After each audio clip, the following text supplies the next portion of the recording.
नमस्कार,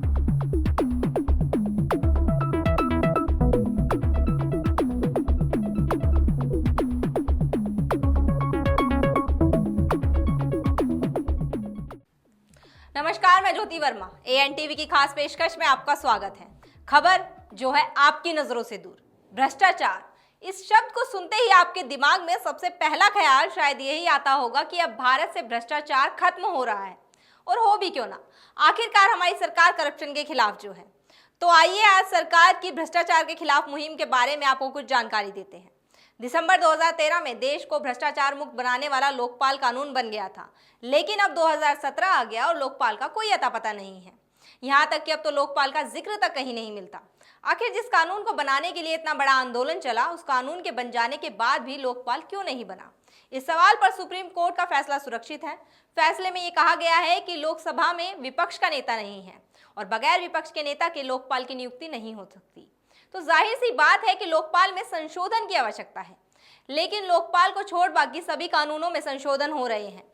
तो फिर लोकपाल के 20 संशोधनों में ऐसी कौन सी मुश्किलें आ रही हैं जो ये कानून बन नहीं पा रहा?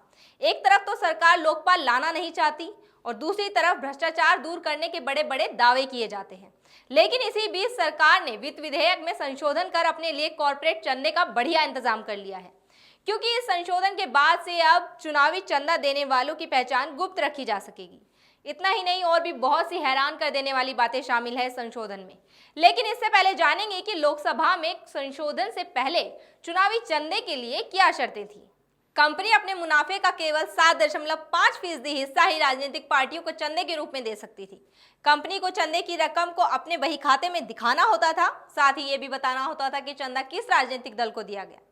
ये तीनों प्रावधान संशोधन से पहले थे, परंतु अब कंपनियां अपने मुनाफे का 7.5% से अधिक हिस्सा चंदे के रूप में दे सकती हैं और कंपनी को ये अपने बही खाते में भी लिखने की आवश्यकता नहीं। साथ ही कंपनी को ये बताने की भी जरूरत नहीं कि उसने किस राजनीतिक दल को कितना पैसा दिया।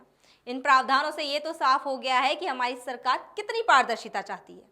इतने बड़े लेन देन के लिए बैंकों से इलेक्ट्रो बॉन्ड्स का प्रावधान भी रखा गया है। इसमें आप बैंकों से बॉन्ड्स खरीदेंगे और ये बॉन्ड्स किस राजनीतिक दल को चले जाएंगे ये भी पता नहीं चलेगा। बॉन्ड्स खरीदने वालों के नाम गुप्त रखे जाएंगे या सार्वजनिक होंगे ये अभी साफ नहीं है।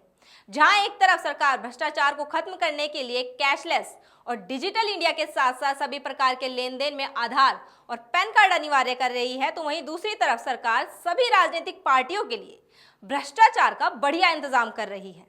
सरकार के इस फैसले पर कई बड़े सवाल उठते हैं, जैसे कि राजनीतिक दल क्यों चंदा देने वालों को ये सुविधाएं देना चाहते हैं कि ये किसी को पता नहीं चलेगा कि आप किसको चंदा दे रहे हैं। राजनीतिक दल चंदा देने वाली कंपनियों का आधार कार्ड या पैन नंबर क्यों नहीं देते? क्या आपने कभी ये सोचा है कि कोई कंपनी अपने मुनाफे का कोई भी हिस्सा किसी भी पार्टी को चंदे के रूप में क्यों देती है? आखिर उस कंपनी को इससे क्या लाभ मिलेगा और इसका आपकी और हमारी जिंदगी पर क्या असर पड़ेगा? क्या आप ये बिल्कुल नहीं जानना चाहेंगे कि जिस पार्टी को आप वोट देते हैं उस राजनीतिक दल को कौन सी कंपनी चंदे के रूप में मोटी रकम देकर अपना फ्रंट बना रही है? अगर हम सरकार द्वारा चुनावी चंदे में इस संशोधन का एक लाइन में निष्कर्ष निकालें तो कह सकते हैं कि अब राजनीतिक दलों के लिए चुनावी चंदे के रूप में भ्रष्टाचार लीगलाइज्ड हो गया है। आज की स्पेशल रिपोर्ट में फिलहाल इतना ही। फिर मिलेंगे किसी ऐसी ही जानकारी के साथ जो है आपकी नजरों से दूर। तब तक के लिए दीजिए हमें इजाजत। नमस्कार।